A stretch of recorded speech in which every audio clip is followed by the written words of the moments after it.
Welcome to the deep dive.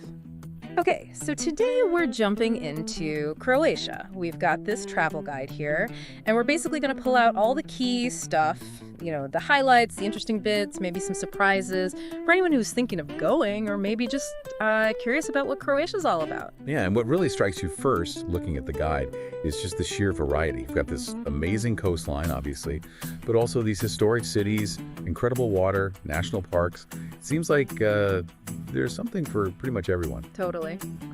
So, yeah, with all that on offer, where do we start? The guide kind of points us first towards, the big one, doesn't it? Dubrovnik, the Pearl of the Adriatic. Right, and you can see why it's a UNESCO site, which, tells you it's globally important, incredibly well-preserved medieval city. The guide really pushes the city walls experience. Right. And you can imagine why. Those huge walls, they used to be for defense, right? Yeah. Against Venice and the Ottomans. Now you walk them and get these just stunning 360 views over the red roofs and out to the Adriatic. Really gives you a sense of the history. Oh, definitely. Walking on history like that. And the guide mentions Stratton Street, too, the main drag in the old town. Bustling, full of life, lined with these old buildings. And Sponza Palace, it says it holds the city archives. That's the kind of detail that makes it real, isn't it? Seeing where the history is actually kept. Exactly. Yeah. And it all sort of fits together, like Lovrecnac Fortress, Dubrovnik's Gibraltar, they call it. It's perched up high, looking over the sea. More amazing views, obviously, but you also get that sense of strategic importance it must have had. Powerful stuff. And for a totally different angle, the guide suggests the cable car up Mount Sparge. Getting that bird's eye view must really help you understand the layout, how the city sits on the coast. Something to keep in mind if you visit. Plus, Lokrum Island is just a quick boat trip away. Sounds like a nice little escape. Peaceful, swimming, some ruins to check out. Yeah, it sounds lovely. So Dubrovnik really sets the scene, doesn't it? History, beauty, establishes Croatia as this deeply historical place. From there, the guide takes us up the coast a bit to Split, another city just soaked in history. Split, right, and the absolute heart of it, according to the guide, is Diocletian's palace. Which isn't really a palace like you might imagine, is it? It's more like... It's like a living city inside the old Roman palace walls. Yeah. It's incredible. Dates back to the 4th century. Roman emperor's retirement home, basically. And the guide talks about wandering these narrow streets within the palace.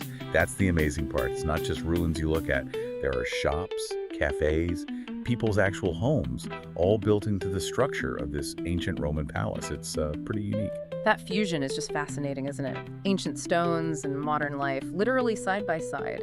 And Peristyle Square, the main courtyard, must have been quite grand back in the day, still a focal point now, it sounds like.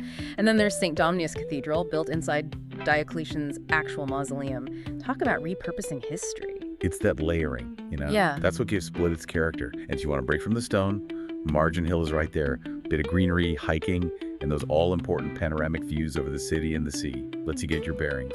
Right, and for just soaking up the vibe, the Riva Promenade sounds perfect. Grab a coffee, watch the boats, people watch. Plus, the guide mentions a day trip to Brač Island. And Zlatni Rat Beach, the Golden Horn. That's like the iconic Croatian beach photo, isn't it? It really is classic Croatian coast right there. Okay, so we've had these amazing historical cities. Now the guide shifts gears a bit, takes us inland to maybe Croatia's most famous natural wonder. Plitvice Lakes National Park, another UNESCO site, by the way, this one for natural beauty. Plitvice.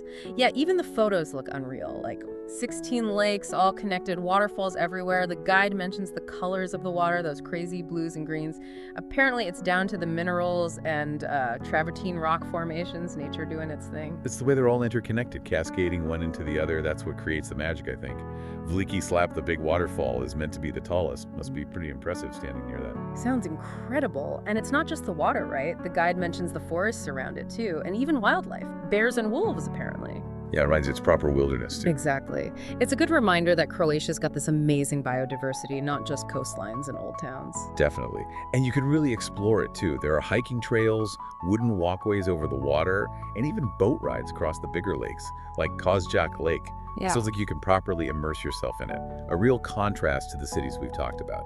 Okay, so from that inland beauty, the guide pulls us back to the coast, but this time further north, to the Istrian Peninsula, to Rovinj, described as this really romantic, charming seaside town.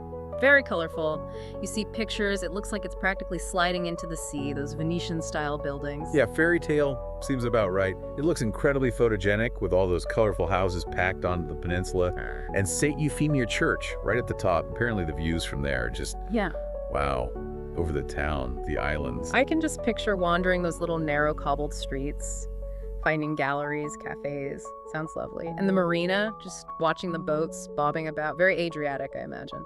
And you can really see the Venetian influence in the architecture there, can't you? But mixed with this sort of relaxed Croatian coastal feel. The guide also suggests exploring nearby boat trips to Brijuni Islands National Park. Apparently, it's got wildlife and Roman ruins. Interesting mix. And visiting the Limski Canal, this sort of fjord, known for oysters and seafood, adds another flavor to Istria. Okay, heading south again now.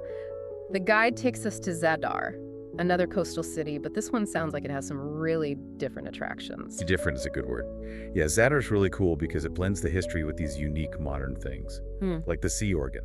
It actually uses the waves to make music. Can you imagine sitting there listening to the sea, literally playing notes? The guide says sunset is the time to go. That sounds amazing, like truly unique. And the greeting to the sun, a big solar-powered light show on the pavement at night. Exactly. It's this brilliant example of a city embracing something totally modern and artistic, right alongside its ancient roots. Right, because Zadar has plenty of history too.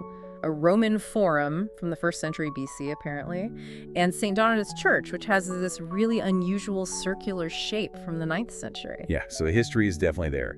Deep roots. And if you like boats and islands, the guide points to Cornati National Park nearby. This whole archipelago of islands, apparently amazing for sailing and snorkeling. Seems like you're never far from some stunning coastline or islands in Croatia. Pretty much. Okay, so we've journeyed through quite a few places. Now the guide gets practical and, importantly, talks about the food. Yes, crucial. And Croatian cuisine sounds like a really interesting mix. You get those Mediterranean flavors, obviously, but also influences from Central and Eastern Europe. Makes sense geographically. Yeah, and it changes depending on where you are, right? Lots of seafood, olive oil, fresh stuff on the coast, and then maybe heartier meat dishes further inland. That regional variation is always a good sign, I think. Shows depth. And the guide lists some must-try dishes. Pastacata, that slow-cooked beef stew with gnocchi, sounds like proper comfort food. Avapi, grilled minced meat, kind of like sausages, usually with flatbread. You see those everywhere. And burek, savory pastry, often with meat or cheese.